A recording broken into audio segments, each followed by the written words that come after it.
Hey, this is Andy Jenkins with the Warrior Hope Podcast. Every single week, we really try to accomplish two things. Number one, find healing from the past, and number two, identify the next mission.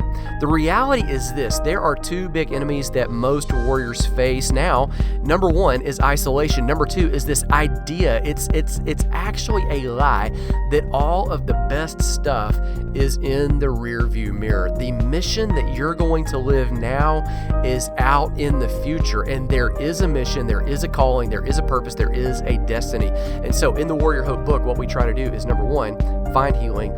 Number two, identify and deploy onto that next life mission that is part of your destiny right now. Now, I want to introduce you today to this incredible woman that I had the opportunity to meet. She actually showed up and attended the first ever pilot project that we did for the Centers of Hope. She was the first woman that went through the curriculum. She is Staff Sergeant Gloria Williams, who served in the United States Air Force as a communications specialist that was stationed in Europe, the Philippines, and stateside. And now she is a local home-based business owner. We're going to talk all about that. I actually conducted this interview in the living room of her house, and she just got in from a trade show. In her house, there was not, I'm kind of exaggerating, but kind of not, and you're going to hear her laugh, it is contagious in the best possible way. There was not a place to stand. She had so much stuff. I mean, she has found a new purpose and gets great joy from sharing her experience in the service as a way to help others. But then also, she's particularly interested in providing help for women through mental wellness forums and through using her business to call forth the beauty that is the inner beauty that radiates outside in these women. So this is exciting because this is the first woman that I've had on this podcast. And so I'm excited to introduce to you my friend, Gloria. Hey, this is Andy Jenkins. I'm actually here in Gloria Williams' living room, and this is amazing. There is not a place to step, Gloria, because I knew Gloria had this that's what I thought, this little jewelry business on the side. Okay, but I did not see all the inventory until I got here to her house to record this. So she invited me, to come in and we could just record here. So this is phenomenal. You get to see people in their natural environment. And Gloria's natural environment is, you're an entrepreneur now. I am an entrepreneur, and jewelry, I've always loved jewelry, and I love jewelry since I was a kid. And when this business was introduced to me, actually God gave me this business. Yeah. When I wanted something to do, and the jewelry came up on me, and it's my therapy now. When my friends call me, they say, "What are you doing? You doing jewelry?" Yes, I'm doing jewelry. When I feel some kind of way, I go to my jewelry room and I separate jewelry and play with the jewelry, and I talk to the jewelry. Oh, it's so cute. Talk to the jewelry. You know how people talk to plants. Yes. I talk to my jewelry. I love, and that's what I do now.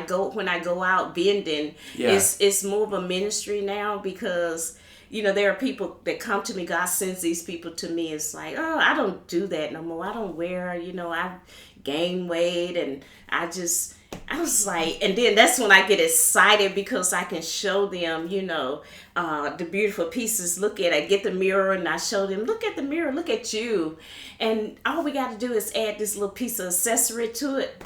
You look beautiful. You're going to awaken the beauty in somebody who doesn't feel like they're they beautiful don't feel any like longer. They're beautiful any longer. And you'll be surprised that we, as even female, we put on these masks, and we put these masks on, and we carry a lot of weight, and sometimes it just take one person that show them love that they can talk to. And I just recently, this lady, she was like, well, I just don't do it, I just don't feel like dressing up anymore. I just don't feel like it. I've gained weight. This problem came on, and I gained a lot of weight. And it's like, girl, what weight got to do with you being beautiful? God made you beautiful. You are beautiful, and that's what I do.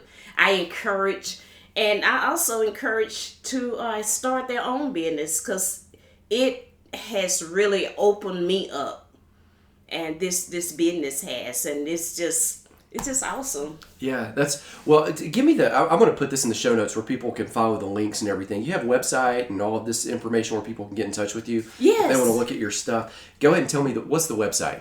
The website is paparazziaccessory.com, and it's 38766 is the number behind that. And you can go straight to my website. If they get something through that link, that's gonna benefit will go you. To me. Awesome. Okay, so I'm gonna put a link to that in the show notes where people can just kind of log on and they can look and see everything you've got there. Yeah.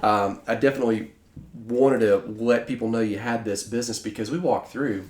The dining room is full of jewelry. The kitchen is full of jewelry. The what would be, I guess it's the den in the other room is full of, and like, that's your office. In the bathroom. Yeah, and then I could not walk through the den to go to the bathroom. I had to walk the other way around through the living room to go to the bathroom, which also had jewelry beside. I mean, like Yeah, I mean, when I first started, I've been in the business 4 years now. When I first started, it was, just a few pieces. I thought I was starting just to get, something, I can get my jewelry cheaper. You wanted the discount. I just wanted the discount. And then, as I went on and started showing people, letting people know and how they got excited about it, and it's like, well, maybe I'll sell this. With this jewelry, it's only so many pieces that made of each one, and once it's gone, it's gone. So I do have a problem sometimes when I just got one piece left, and I like this one piece. It's like, should I sell it? I really could use the money, but this is so cute. You're gonna keep it, or keep it. And I do lives too. I go live and sell that way as well. And I had a piece the other day. It was a bracelet, and it's on Facebook. It's on Facebook. I've seen you. Yeah, Facebook. I'll put the link to your Facebook also. And I had this bracelet, and I have so much, and sometimes it's like I forget I have this piece. And this was the last piece. It's so cute. It's like, if it don't sell tonight, it's going in my personal stash. So you gave it a deadline. Yes. Did it sell? It didn't sell. So you got it. But I have that piece. Oh. I have it. All right.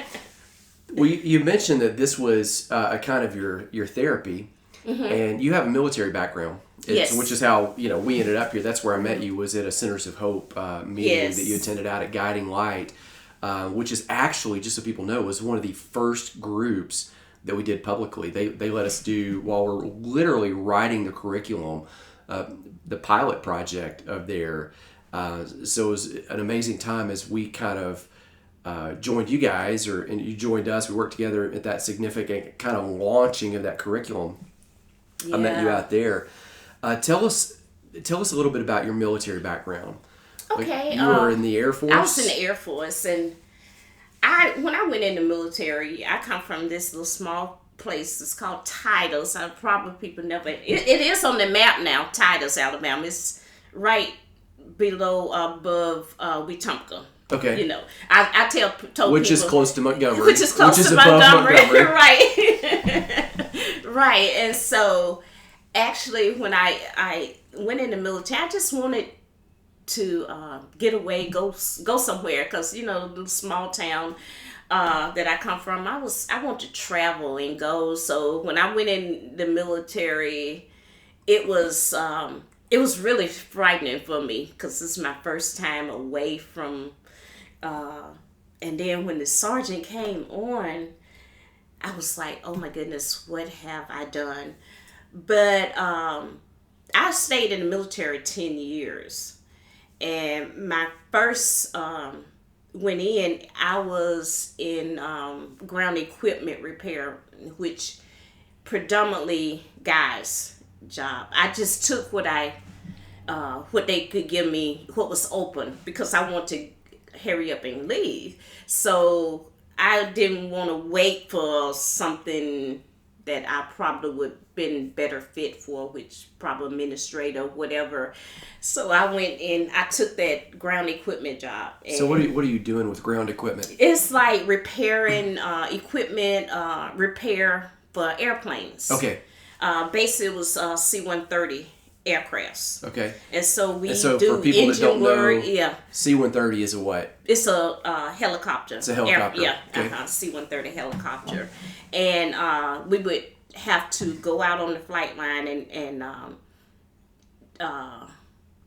these equipment, you have to know how. Basically, it's engine work and maintenance work. Yeah. Per se, because spark plugs and stuff that I have 5 brothers that did all the men stuff. I consider men stuff. It's not men stuff anymore, but then I consider it was men stuff, and that's what it was. It was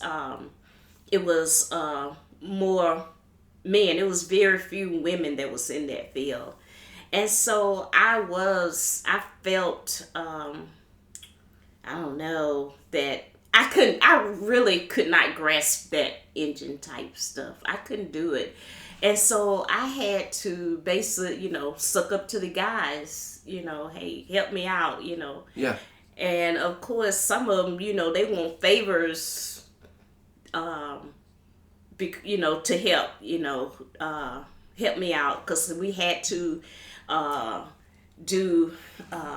we had testing, we had the QC, which quality control that came and gave us tests that we had to pass in order to stay into the field. And me being the person, I didn't fail.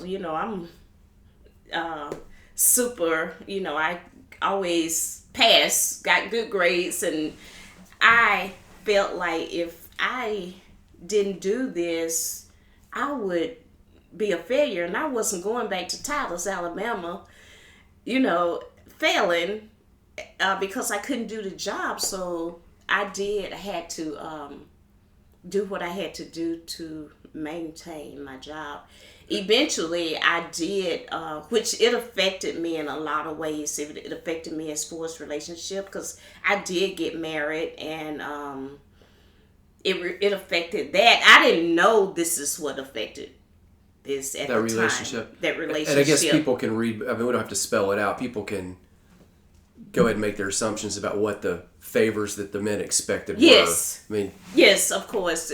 Sexual favors, of course. I'm so sorry. I didn't, but I didn't know this affected me in the ways that it did, even in relationship, because when I got married, I married a military guy. Okay. And it sex, as far as sex, I just did not want to have sex, and so that affected. Well, I imagine the experience of it was now tainted. It was now not a thing to be celebrated, enjoyed, and free. Right. It's now has this. I don't want to assume the feelings, but there's some kind of cloud over it. It is, and still is, because and then I eventually, it led to infidelity with him, and at that time, I experienced suicidal, and I did at one time, and I was married then, but of course I told the military then that it was because of me and my husband's relationship, and that's why what was going on, not knowing what had affected this. And and life went on, and of course, we as women, we know how to wear these masks, because people tell me now, even now, God, you are always smiling. I just love being around you because you're so joyful, but people don't know what, I am joyful, I am happy, and it's not fake, but I do have experience depression. Even now? Even now. Even now I do. And I take medication. I'm not ashamed of it because, and I see therapy. I was going to say thank you for saying that, because a lot of people, I think, see if they... I'm not one to just go, oh, yeah, take medication. Mm-hmm. But at the same time, if you need it, I mean, goodness, like we have these things there. Yeah. Right? And don't be ashamed if you need this. Let me tell you what happened when I was working. I'm no longer working. No, you got a whole... Yeah. I'm saying, not working outside for somebody else. Exactly. But I was an office manager at this place, and I've been there for like 20 years almost, since I was out of the military. Yeah. So this one person did know that I took medication. Okay. And out loud one day, she was like, and I don't know, she didn't do it on purpose. She didn't know. She didn't do it maliciously. Yeah, right. I do believe that. But it did hurt me. She said, Gloria, give me one of your crazy pills today. Out loud in the office with other people. And so that's the thing about mental health. People, and it's becoming less now that people think of crazy. That's why a lot of us don't share. Yeah, I think that stigma of starting mental, to go away. I think it's starting to go away as well. Mental, you crazy, and look, I tell my friend now, we laugh, the one that I've shared with. Yeah. They was like, yes, I am. Well, aren't we all at times? It don't matter whether you experiencing mental illness, but sometimes we all get that crazy feeling. Well, the oddity is, I think, if there's a physical ailment, a physical issue that you could see, nobody thinks anything about going to get medical attention for that physical ailment, whether it's an arm, a leg, your head, your eyes, whatever it is, even something internal, physical. Nobody thinks anything about stomach, digestion, whatever, going and getting whatever kind of treatment you need for that. But all of a sudden, if it's mental or if it's emotional, there seems to be this roadblock, and we need to realize that we're all one people that have, a body, we have a soul, we have spirit, mind, emotions. There's so many different facets of us, and we need to maybe normalize the idea of mental and emotional health. You said something a moment ago that I wanted to lock onto, because I've seen this with me, and I wanted to get your thoughts on it. And just so people know that are listening, like, we don't have a script. Like, we're just put the microphone in the living room and let's just start talking, and let's just, share the parts of your story that you want to share. And because we believe that there's healing in story. Like, in the back of the New Testament of Revelation 12, Jesus, it says that they overcame by the blood of the Lamb, by the blood of Jesus. So the past work that he's already achieved, and the word of our story. Yeah. So the ongoing reality of what's being true in us somehow empowers people. And you said this thing about you're joyful, and I've seen that. Simultaneously, you talked about there are times like I feel depressed.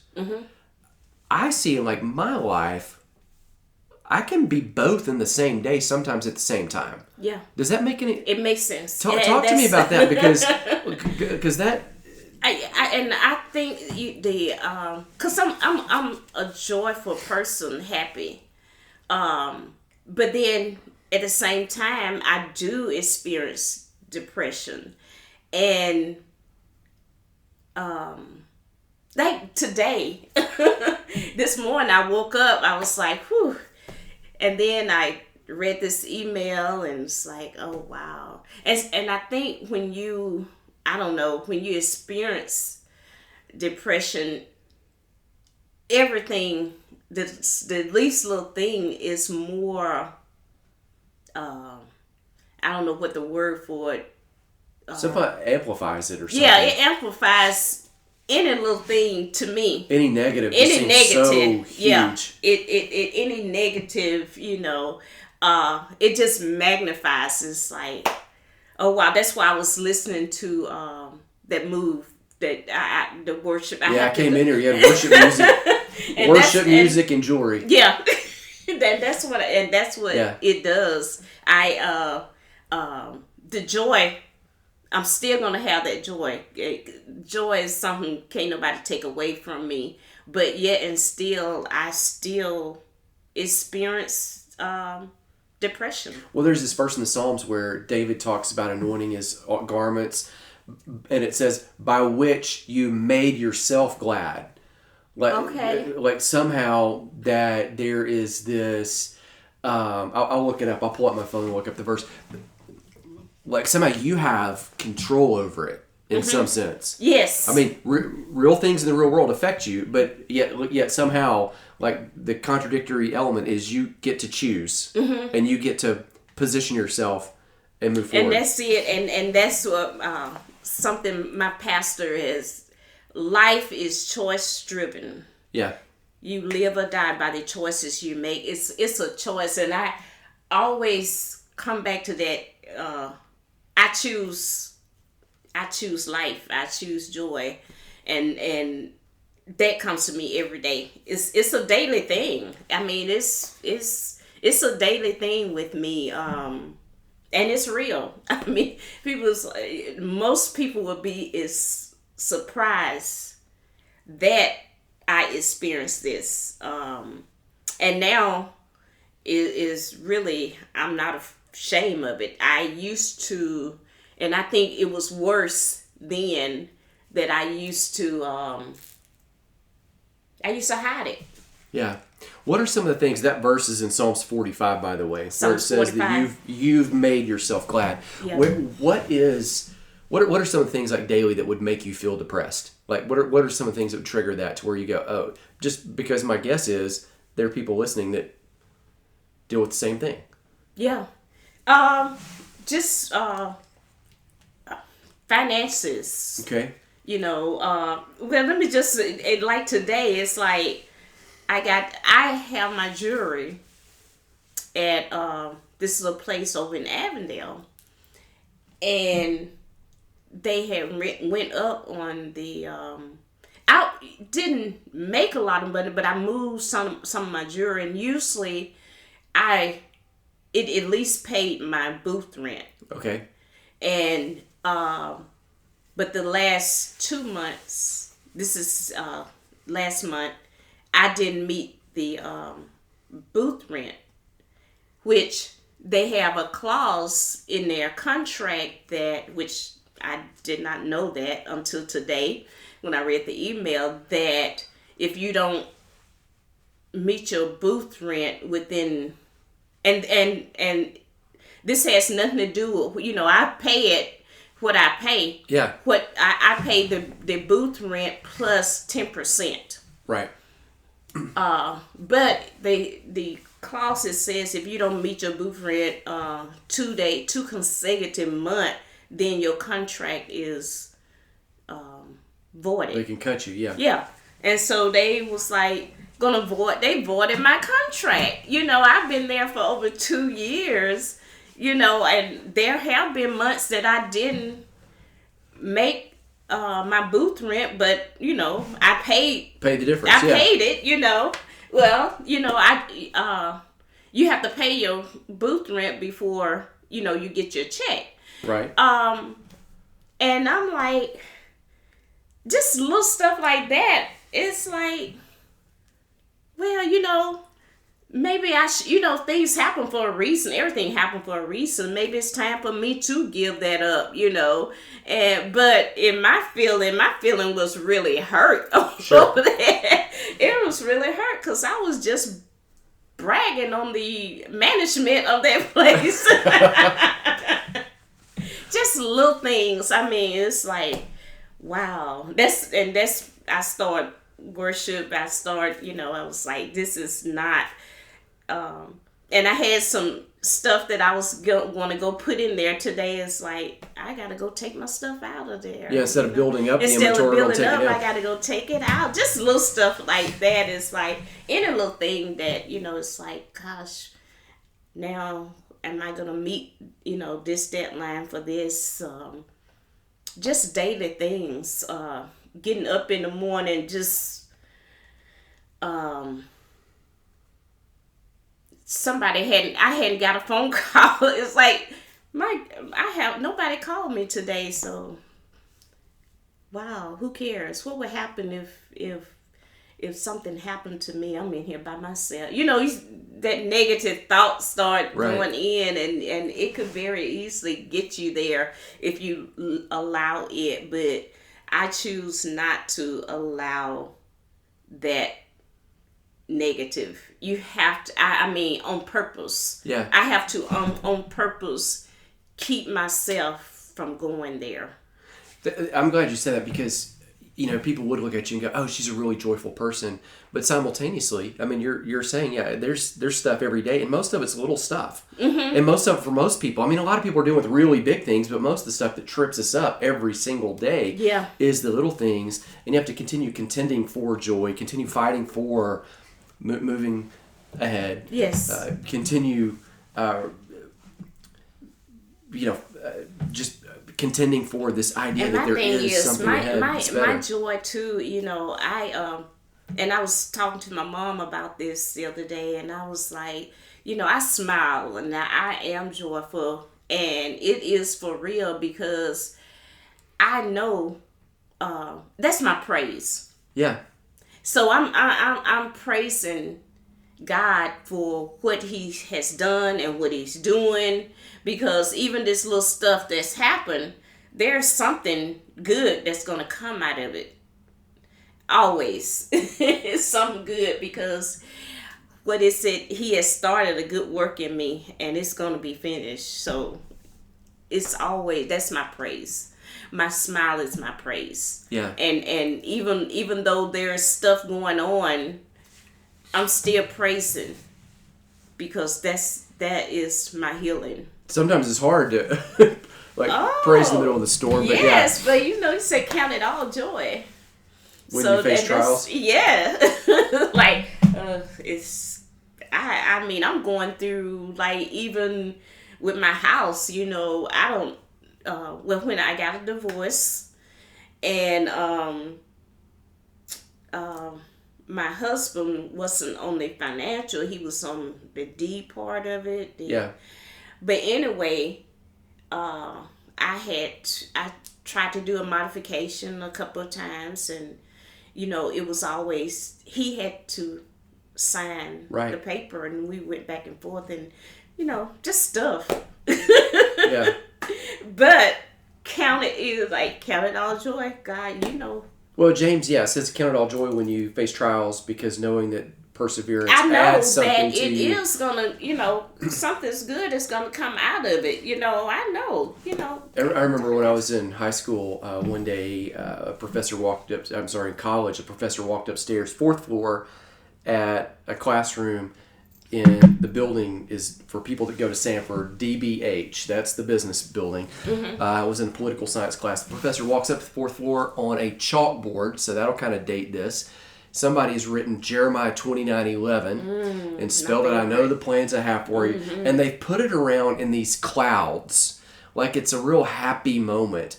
And the professor walks in and he just looks at it. And this is a Christian guy. He stares at it and he goes, "Oh, thank you for that," in this real sarcastic tone. And then he looks at it and he says, "Let me tell you guys." I guess he had a morning. Yeah. He says, "Let me tell you guys, that verse right there, I am tired of seeing that verse on coffee mugs, seeing it on t-shirts, seeing it on bumper stickers, because let me tell you about that verse." And this was a professor at the time that was probably 50, and he had a lot of life experience, hard life experience, but a very gracious, humble guy. And he says that verse was written to people who were in the middle of exile, who were captured, who were in bondage, who Babylon had their foot on those people. And in the middle of that difficult moment, God's writing and speaking through the prophet Jeremiah saying, "I see you, and I have a plan, and I know it doesn't look like I have one. I know that everything looks horrific right now. I know that it looks horrible. I know that it seems so improbable and unlikely that there is a way out at all. but I see you. Mm-hmm. And it says that's the context of that verse. Don't put that on the verse with clouds around it, like little bubbly happily. That verse is written to people who are in the midst of trial. And that's the tension of it all, mm-hmm. right? Tell me that. I remember sitting in, kind of shift gears, we were in the Centers of Hope meeting. And I remember one day we're in there, and this is what struck me the biggest about it. There were probably 8 or 10 of us in that classroom, or that mm-hmm. whatever we call that group, mm-hmm. and it's all men. That 1 week, it happened to be all men except for you, mm-hmm. and yet you felt free enough to open up and share your story about the military, the MST, military sexual trauma, and you felt free enough to share. And then I remember after sharing, and the men were so gracious and just listened, and you could tell these men love you. Mm-hmm. And I guess maybe 5 minutes into it, you looked up and you said, I don't think I've even told this to the counselor at the VA. Y'all are the first group I've ever told this to. What clicked in that room to where you had confidence to share your story? Wow, and that was something for me too. That was an experience for me as well, because I don't know if it was just a group, light group,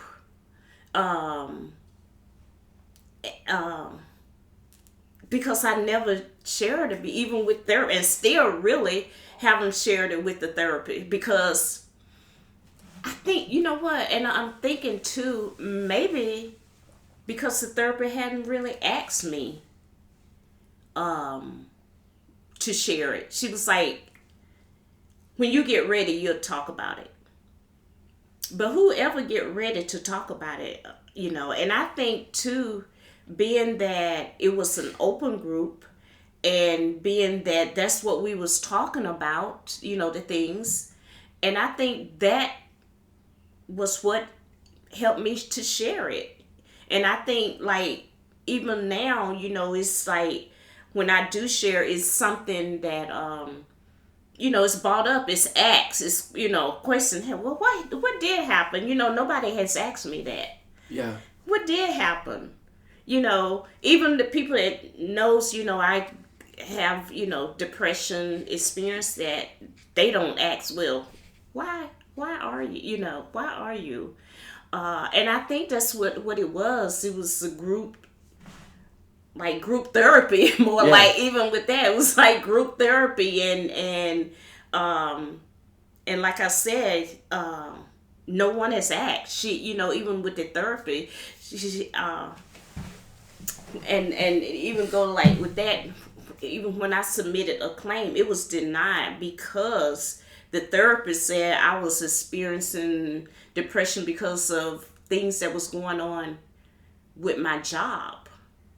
Not things that were military, which would have been... Yeah. But it's possible the things with the job were late. Exactly. It's all just this cumulative effect of life. Affects your life, yeah. And that's... We talked about what's going on now, the therapy, what's going on, at the job, that's...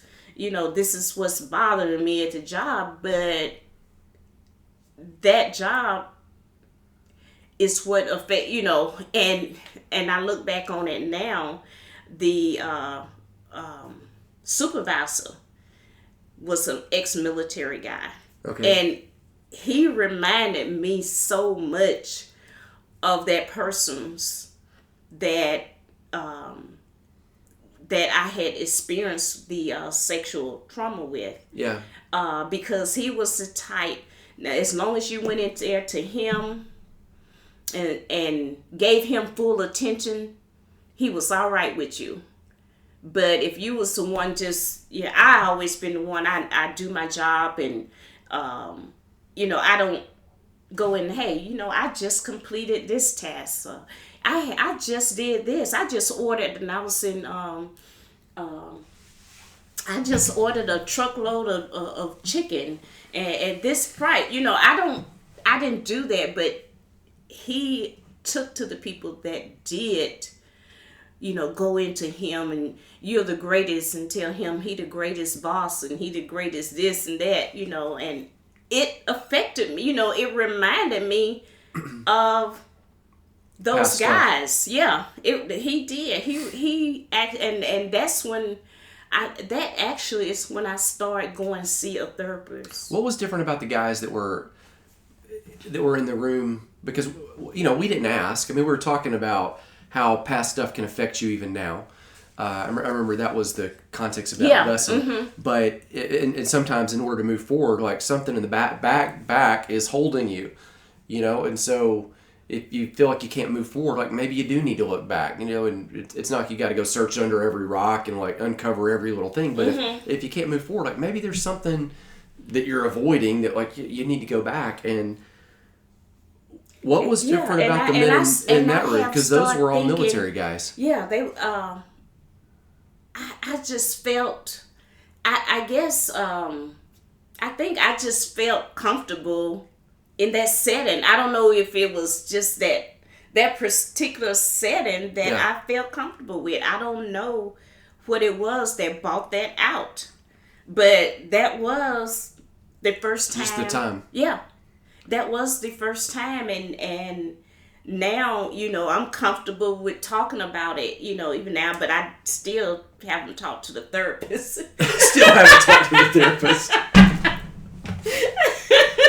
Maybe you should talk to them. I know. Maybe you could just... I think I need to get another therapist. Maybe you could just send a copy of the podcast to the therapist. And just so people know, like, there's never pressure and there's a hope to share your story. Yeah. Nobody's ever put on the spot. I did want to say that because there may be people that are listening that are looking at going to a group that are thinking, well, I don't want to go because I don't want to open up the stuff I have in the closet. But there's never pressure to do that. If you want to, no, share. It wasn't. If you don't, you don't.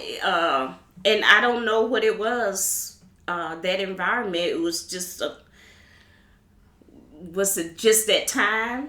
Yeah. Because even with, even though the guys that was there, they go to the church. Yeah. I still don't know per se. Yeah, you're not personally. buddy. I'm not buddy with them. Yeah. So I don't know if it was just that. Maybe it was just that time to bring it out. Yeah. Well, as we wrap up, tell me this. How are you using your past experience from that, make the leap back to what you're doing now? Because we started off talking about the jewelry and the beauty and, you having this entrepreneur calling and getting out there and, coming from a hurt and pain in the back. And now let's kind of maybe bring it full circle from military to what you're doing now. Like I say, this jury is therapy for me because I feel like I'm helping other people, and I do want to help other veterans. And so what I did, what I'm doing is, I go to the VA and with the, what is it called, Vet to Vet. And is that like a small group? It's a group there at the VA. Okay.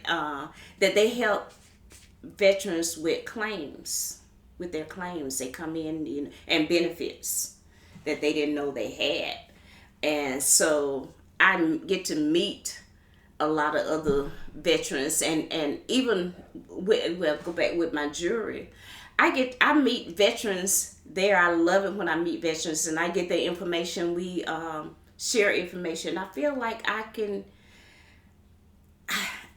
my joy, I feel like I can help them, because like I said, we keep a lot in, especially as females. And so what I want to do is start a small group. I haven't yet, and just bring them into my house to just talk. I got one that's coming to the thing. Yeah, to the leadership. Yeah, to the leadership, and she has gone through pretty much what I've gone through. Only different, her claim was was approved. But anyway, everything happened for a reason. But I think that I want other veterans to experience the joy that I have. I that it's okay to talk about it. It's okay to open up, and there's healing in talking, and there's healing in sharing. And I think what I'm hearing from you is like, it's not a joy that you arrive at to where it's done. It's still a destination. It's still something you fight for consistently. And that's part of the message to them, is that there's this beauty that needs to awaken in them, that sometimes somebody just calls it out. But also, hey, we can walk. We don't have to be stuck in the trauma. We don't have to be stuck in the past. We walk forward to our destiny, joy, peace. Yet you don't just arrive. You continue. Oh yeah, you continue fighting for this. It's a continue. Lock arms together and walk towards it. Yes, it's a continuous thing. But you have to. What I like to say, you have to purposely go for it. Yeah. It has to be on purpose. I purposely want to be happy. I purposely want other people to know that it's okay to talk about it. It's help for other people when you do talk about it. Yeah. I'm actually this women's conference is coming up next month. I am going to share. It's a mental health awareness and conference, and I'm actually going to share your story. My story. Is the VA counselor going to be in the audience? That's funny. You got me on that. You were thinking about it. So she does. That is funny. Let's end on that. But another thing too, Andy, I have this person that's working on my claim. Yeah. And what he told me to do, he said, get you a cheap recorder and record it. Record your story. Yeah. And so that's what I did with him, and he's going to transcribe it. And I was like, and after I did, I listened to it. I was like, oh, wow. I heard stuff that I didn't even know I taught, Yeah. So that was a good thing, too, when I recorded and went back and listened to it. Yeah. So that's not the end of the story. That's still going.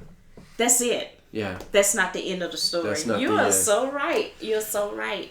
Well, I can't, I can wait to see the end. Yeah. But God, in Jeremiah 20, he said Jeremiah 29:11, that's one of my favorite scriptures. Yeah.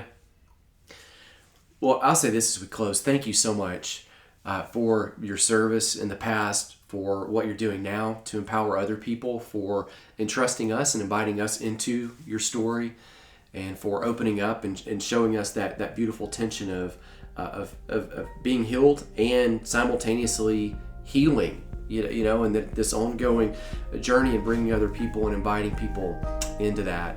I know that is going to awaken something in other people who need exactly what you have. Well, I thank you for giving me that opportunity, because like I said, Center Hope was my first encounter of the past. So thank you. Okay, how about that? I told you that this is an excitingly gracious, contagious, joy-filled woman. And I love what she said in this, just as we talked about her story, that, goodness, there is still, even in the joy, there's still hurt. And some days you actually choose the joy. And some days everything is kind of reacting against you. And I say this and I highlight this because when you meet Gloria, she is so passionately, exuberantly happy. And yet you see in her, like, it's so helpful and encouraging for me to see that, like, even in that, like, here's a woman who every day chooses in the moment, who chooses joy, who chooses peace, who chooses happiness, who chooses this deep overflow from inside of her to not be controlled by external circumstances, but to actually set the mood of the place where she's decided that she's going to be. Now, here's what I would love for you to do. If you go to our website, warriorhope.com, I'll put a link to this in the show notes. We have a free emotional PTSD self-assessment, self-check for you. It's 10 questions. It'll take you 2 to 3 minutes to do it. They are all yes or no answers, and it will help you just kind of as Gloria does. It'll help you evaluate exactly where you are. The information is just for you.